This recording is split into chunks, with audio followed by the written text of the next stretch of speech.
ஜெய் சாய்ராம். ஜெய் குரு தேவதத்தா. தியான மூலம் குரோர் மூர்த்திகி, பூஜாமூலம் குரோர் பதம், மந்திரமூலம் குரோர் வாக்கியம், மோக்ஷமூலம் குரோர் கிருபா. ஓம் ஸ்ரீ சுவாமி சமர்த்த. பேசும் தெய்வம் அக்கல்கோட் மகாராஜ் அருளாட்சி. அத்தியாயம் 45. அன்னதான பிரபு. அக்கல்கோட்டுக்கும் சோலாப்பூருக்கும் இடையில் உள்ளது ராம்பூர் என்ற கிராமம். அங்கே ராஜீவ் பாட்டீல் தமது பேத்தி விடாபாயுடன் வசித்து வந்தார். இருவரும் சமர்த்த மகாராஜின் அத்தியந்த பக்தர்கள். அவ்வப்போது சுவாமிகள் ராம்பூருக்கு விஜயம் செய்வது வழக்கம். ஒரு தடவை சுவாமிகள் அங்கு வந்து 16 நாட்கள் முகாமிட்டிருந்தார்.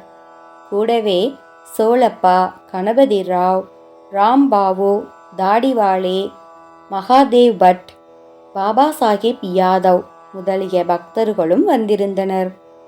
ராஜீவ் பாட்டீல் தமது மனதிற்குள் அக்கல்கோட்டில் 40 பேருக்கு அன்னதானம் செய்வதாக நினைத்திருந்தார். தற்செயலாக சுவாமிகளே தமது ஊருக்கு வந்திருந்ததால் இந்த சந்தர்ப்பத்தில் செய்வது சால சிறந்தது என்று எண்ணினார். ஒரு நாள் அவரது பேத்தி விடாபாய் 40 பேருக்கு வகையாக சமையல் செய்தார். சுவாமிகளை தமது இல்லத்திற்கு அழைத்து வந்து ராஜீவ் மங்கள ஸ்நானம் செய்வித்து 16 வகை உபச்சாரங்களையும் செய்து மகிழ்ந்தார். மதிய வேளையானதும் சமர்த்தரை உண்ண வருமாறு அழைத்தார். இதற்குள்ளாக சுவாமி சமர்த்தர் ராம்பூருக்கு விஜயம் செய்துள்ள செய்தி கேட்டு நாலாபுறங்களில் இருந்தும் ஆயிரக்கணக்கான பக்தர்கள் தரிசிக்க குழுமிவிட்டனர். தம்மை உண்ண அழைத்த ராஜீவிடம், அனைவருக்கும் சாப்பாடு போடு, பிறகு சாப்பிடுகிறேன் என்று திருவாய் மலர்ந்தார். இதை கேட்ட ராஜீவும் விடாபாயும் செய்வதறியாது திகைத்து நின்றனர். ஏனென்றால் வெறும் 40 பேருக்கு மட்டும் சாப்பாடு தயாரிக்கப்பட்டிருக்கும் போது அங்கு திரண்டிருந்த ஆயிரக்கணக்கான பக்தர்களுக்கு எப்படி உணவளிக்க முடியும் என்று கவலையுற்றனர். முற்றிலும் உணர்ந்த குருநாதரும் அவர்களிடம் ஒரு கூடையை எடுத்து வரச் சொன்னார். அதில் இனிப்பு போலி, சாதம் மற்றும் கறி வகைகளை நிரப்பச் சொல்லி அதன் மீது பூஜையில் இருந்த கண்டோபா, தேவி மற்றும் சால கிராமங்களை, அதாவது ஜீவனுள்ள ஒரு வகை கற்கள், நேபாளத்தில் கிடைக்கின்ற அவற்றை பூஜித்து பால் அபிஷேகம் செய்தால் மகிழ்ச்சியால் சுற்றும். மந்த்ராலய மகான் ஸ்ரீமத் ராகவேந்திர சுவாமிகளின் ஜீவ பிருந்தாவனத்தின் மீது, அதாவது சமாதியின் மீது சுமார் 400 சால கிராமங்கள் உள்ளன. நிரப்பி அவற்றின் மேல் இன்னும் சில போலிகளை வைத்து மூடச் சொன்னார். விடாபாயிடம் அந்த கூடைக்கு அன்னபூரணி பூஜை செய்யுமாறு கூறி பிறகு அதை தலையில் சுமந்து கொண்டு துளசி மாடத்தை 3 முறைகள் சுற்றி வலம் வருமாறு பணித்தார்.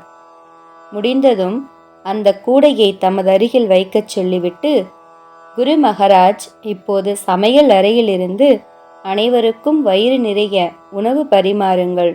ஆனால் பதார்த்தங்களை வெளியே எடுத்து வந்த பிறகு சமையலறையை திரும்பி பார்க்க வேண்டாம் என்று கட்டளையிட்டார். அவ்வாறே ராஜீவும் பக்தர்களும் பரிமாற ஆரம்பித்தனர். முதல் பந்தியிலேயே சுமார் 400 பேர் சாப்பிட்டு முடித்தனர். இரவு 11 மணி வரை தொடர்ந்து பந்தி நடந்து கொண்டே இருந்தது. சுவாமிகளிடம் அவர் பசியோடு இருப்பாரே என்று இப்போதாவது சாப்பிட வரவேண்டும் என்று பிரார்த்தித்த பாட்டீலிடம், இன்னும் எங்க அப்பா, தாத்தா எல்லாம் வரவேண்டியிருக்கிறது. அனைவரும் வந்து சாப்பிட்ட பிறகு நான் சாப்பிடுகிறேன் என்று பதிலளித்தார். பின்பு சோலாப்பூரிலிருந்து அரசு ஊழியர்கள் குழு ஒன்று சுவாமிகளை தரிசிக்க வந்தது. அவர்களுக்கும் உணவு பரிமாறப்பட்டது. பிறகே பரம தயாளரான சமர்த்தர் உணவு உட்கொண்டார். 40 பேருக்கு சமைத்த உணவு பண்டங்களை கருணை கடலான ஸ்ரீ சுவாமி மகாராஜின் அருளால் 4000 பேருக்கு மேல் சாப்பிட்டதைக் கண்ட அனைவரும் ஸ்ரீ சுவாமி சமர்த்த மகாராஜுக்கு ஜெய் என்று பக்தி பரவசத்துடன் வாழ்த்தி வணங்கி சென்றனர். சுவாமிகள் தமக்கு பக்கத்தில் வைத்திருந்த அன்னக்கூடையில் இருந்த பண்டங்களை மறுநாள் காலையில் அனைவரும் பிரசாதமாக பெற்று மகிழ்வுடன் தனது இல்லங்களுக்கு சென்றனர். அன்னதான பிரபு சுவாமி சமர்த்தரை பணிந்து எல்லா வளமும் பெறுவோமாக. குரு கடாட்சம் பரிபூரணம். ஜெய் சாயிராம். ஜெய் குரு தேவதத்தா. அனந்த கோடி பிரம்மாண்ட நாயக ராஜாதிராஜ யோகிராஜ பரபிரம்ம ஸ்ரீ சுவாமி சமர்த்த மகாராஜ் கி ஜெய்.